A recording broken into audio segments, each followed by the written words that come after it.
Hey, what's going on, guys? Thank you so much for joining me. I really do appreciate you taking the time out of your day just to check out this video and come hang out with me for a little bit. But today, what we're gonna be doing is we're gonna be going over a couple of ideas that I have found that worked really well for me of storing my playing cards.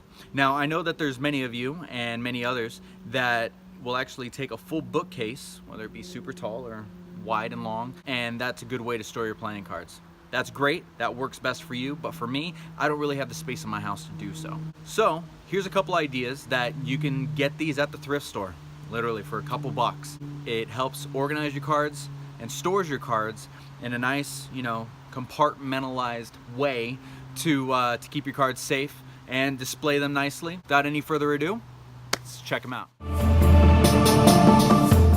So one method is a classic old school cassette case holder. Now, I had originally wanted if you guys are old enough to know this, but a card catalog that you would find at old libraries. Before they had computers, before there was a lot of internet access to be able to look up different books in the databases, they would actually have a card catalog where it was similar to having drawers like this. As soon as you'd open it up, there'd be a lot of little cards and little slots. So that way you can actually look up the book or the author of the book to find whatever book you were looking for, and it would tell you what section to go in. I grew up in the 80s and 90s. They would have cassette tapes. Right before they had the CDs installed, you would have cassette tapes.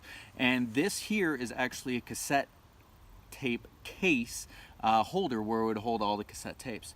I have found that this works really, really well. It stores my playing cards really well, and I found it at the thrift store for literally $3. Yeah, you could maybe have a little label there, but as you can see, playing cards are a little smaller than cassettes, but this actually holds my playing cards quite nicely.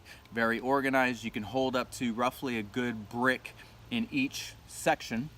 And the cool thing is, you slide them in, they fit nicely, and they actually have a couple of them. That's why they always called add and stack. So if you found actually 2 or 3 of these, you can actually stack these up on top of each other, and you'd have a bunch of bricks or all your playing cards in here.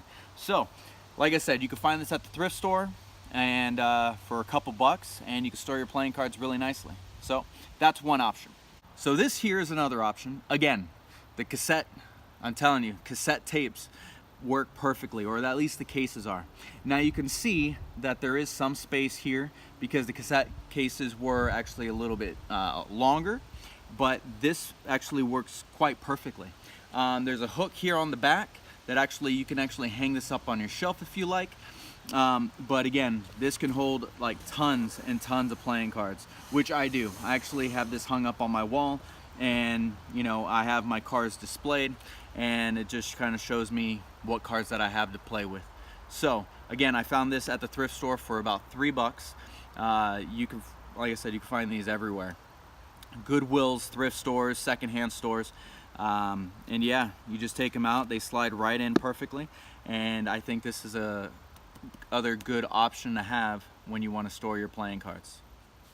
Alright guys, that's it. I know it was a short, quick video, but I just wanted to share with you guys how I store my playing cards. But I would love to actually hear how you guys store your playing cards, whether it's on a shelf, a bookcase, whatever it may be, or just something new that no one's really even thought of. Please leave it in the comment section below. I'd love to hear your thoughts and ideas. If you enjoyed this video, please hit that thumbs up button. Also hit that subscribe button down below if you're not already. But until next time, be well, be healthy, and we'll see you in the next video. Take it easy.